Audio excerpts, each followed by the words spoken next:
जय Maharashtra. Hi hello, कसे आहात तुम्ही सगळे? आज काहीच खास प्लॅन नव्हता, पण दिवस खूपच छान गेला. सकाळी मी उठली आणि माझ्या लक्षात आलं की चहासोबत खायला काहीच नाही. मग मी लगेचच चहा पिऊन घेतला आणि फ्लिपकार्टवरून बिस्किट आणि खाऊ मागवला. उठल्या उठल्या मला ब्रश केल्यानंतर लगेचच चहा लागतो. तुमचं पण असंच होतं का? मला कमेंट्समध्ये नक्की सांगा. मग सकाळची कामं पटापट आवरून घेतले आणि दुपारी जेवणामध्ये काय बनवायचं हा प्रश्न पडला होता. भाज्या तर आदल्या दिवशी आणल्या होत्या, पण त्या खायची अजिबात इच्छा नव्हती. मग फ्लिपकार्ट मिनिटवरून वांगी मागवली होती, ती बनवायचं ठरवलं. मग लगेचच मी जेवण बनवायला घेतलं. सर्वात आधी मी चपात्या बनवणार होती, तर मी पीठ पण फ्लिपकार्ट मिनिटवरूनच मागवलं होतं. पिल्सवरी चक्की फ्रेश आटा घेतला होता आणि ह्या पिठाच्या एवढ्या भारी चपात्या होतात ना, आणि ह्या चपात्या 8 ते 10 तास मऊ राहतात. तुम्ही सुद्धा असा रेडीमेड आटा मागवत असाल तर एकदा पिल्सवरी चक्की फ्रेश आटा वापरून बघा. खूपच पांढऱ्या शुभ्र आणि मऊ चपात्या होतात. जिकडे आपण एक चपाती खातो ना, तिथे नक्कीच आपण 2 ते 3 चपात्या खाऊ शकतो. एवढ्या भारी या चपात्या लागतात. या सर्व गोष्टी घरपोच भेटायला लागल्या ना, तेव्हापासून बाहेर जायचा त्रास कमी झाला. सर्व वस्तू आपल्याला घरपोच आणि अगदी 10 मिनिटात भेटतात. मला तरी ही गोष्ट खूपच सोयीस्कर वाटते. तुम्हाला पण वाटते का? तुम्हाला जर माझा व्लॉग आवडत असेल तर प्लीज लाईक करत जा. लाईक, कमेंट, शेअर आणि सबस्क्राईब हे सर्व विनामूल्य आहे. तर या महाराष्ट्रातल्या मराठी मुलीला तुम्ही खूप खूप सपोर्ट आणि प्रेम द्या. लाईक, कमेंट, शेअरच्या बाजूलाच सुपर थँक्स तुम्हाला दिसेल. तुम्हाला जर माझा कुकिंग व्लॉग आवडत असेल तर तुम्ही सुपर थँक्स पाठवून तुमचं प्रेम व्यक्त करू शकता.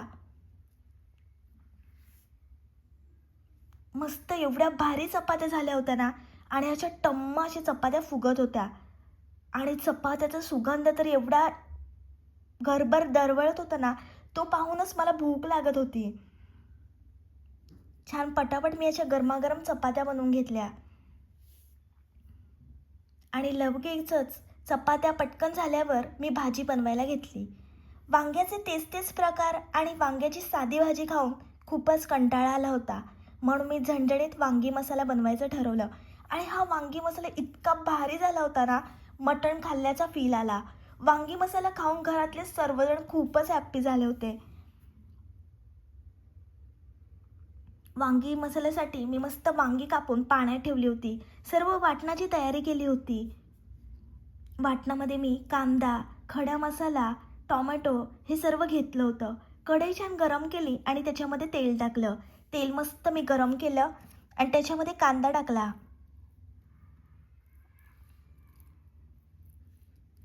सर्व व्यवस्थित आपल्याला वाटण हे भाजून घ्यायचं आहे. मला जेवण बनवायला खूप आवडते आणि मी कोणताही स्वयंपाक फक्त 15 ते 20 मिनिटामध्येच बनवते. वाटणामध्ये मी कांदा, अद्रक, लसूण, तेजपत्ता, थोडंसं जिरं आणि लवंग घेतले आहेत. तुम्हाला पण वांग्याचे तेच तेच प्रकार खाऊन जर कंटाळा आला असेल तर हा वांगी मसाला तुम्ही जरूर ट्राय करा. मस्त सर्व वाटण भाजून घेतलं आहे. मी 7वीला होती तेव्हापासून भाकरी चपात्या बनवायला शिकली.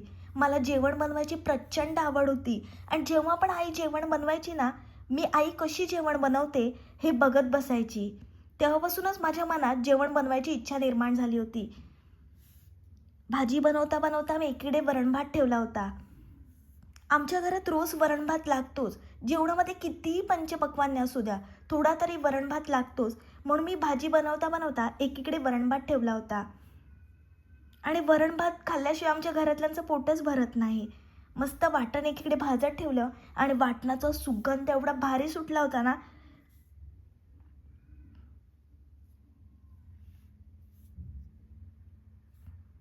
आणि हे माझ्या कुकिंगचं सर्व श्रेय माझ्या आईला जाते. माझ्या आईने मला खूप जेवण बनवायला शिकवलं आणि मला जेवण बनवायची आवड असल्यामुळे मी लवकरच जेवण बनवायला शिकली. सर्व वाटण भाजत होती. खमंग सुवास घरभर दरवळला होता. वाटण भाजता भाजता मी एकीकडे दुसरी कामंसुद्धा करत होती. छान वाटण झाल्यानंतर मी सर्व मसाले त्या वाटणामध्ये टाकले. हळद, गरम मसाला, घरगुती आगरी कोळी मसाला, सर्व मसाले टाकून, मीठ टाकून मी छान परतून घेतलं. त्याच्यानंतर मी वांगी टाकली. तुम्हीसुद्धा ही वांगी मसाला जरूर ट्राय करा, तुम्हालासुद्धा खूप आवडेल. आणि वांग्याची त्याच भाज्या करून खरंच खूप कंटाळा येतो. तर असं एकदम चविष्ट, झणझणीत वांगी मसाला खाल्ला ना, खूप मन प्रसन्न होऊन जातं. आणि ही वांग्याची भाजी झटपट तयार होते. 5 ते 10 मिनिटात लगेच वांग्याची भाजी तयार होते. एकीकडे माझा वरण भातसुद्धा झाला होता. छान वांगी मी त्या ग्रेव्हीमध्ये परतून घेतली. आता थोडंसं पाणी टाकून वांगी छान शिजवून घेणार आहे. तोपर्यंत मला गॅलरी झाडायची होती, ती मी झाडून घेणार आहे. तोपर्यंत वांगी शिजत ठेवते आणि बाकीची सर्व कामे करून घेणार आहे. घरातली कामं खूप असतात, त्याच्यामुळे मला कामं करता करता कसा वेळ जातो ते मला समजतच नाही. मस्त भाजीचा सुगंध एवढा दरवळला होता ना, शेजारच्या आजीसुद्धा मला विचारायला आल्या, की तुम्ही काय बनवलं इतकं स्पेशल? त्यांच्याशी गप्पा मारून झाल्या आणि लगेचच मी भाजी बघायला आली. 5 ते 10 मिनिटानंतर मस्त वांगी एकदम मऊ शिजली. मी सकाळी नाश्ता केला नव्हता, फक्त 2 वेळा चहा पिला होता. म्हणून मला खूपच भूक लागली होती. मग जेवण झाल्या झाल्या लगेच जेवायला बसली आणि वांगी मसाला इतका भारी झाला होता ना, की माझं मनच एकदम तृप्त होऊन गेलं. जेवल्यानंतर मी 15 ते 20 मिनटं आराम केला. कारण की दुपारची झोप मला जास्त लागत नाही. फक्त 15-20 मिनटंच मी आराम करते. कामं करता करता वेळ कसा गेला हे समजलंच नाही. संध्याकाळ झाली आणि मी चहा मस्त बनवायला घेतला. संध्याकाळचं एवढं भारी वातावरण झालं होतं ना, त्या वातावरण बघण्यात, गॅलरीमध्ये बसण्यात कसा वेळ गेला हे मला समजलंच नाही. मग मी लगेच अद्रकवाला चहा ठेवला. मस्त अद्रकवाला कडक चहा बनवला, की मन एकदम माझं फ्रेश होतं आणि चहा पिला की सर्व थकवा असतो तो निघून जातो. कामं करून दिवसभर खूप थकते, त्याच्यामुळे हा कडक चहा पिला ना, की मस्त मला आराम मिळतो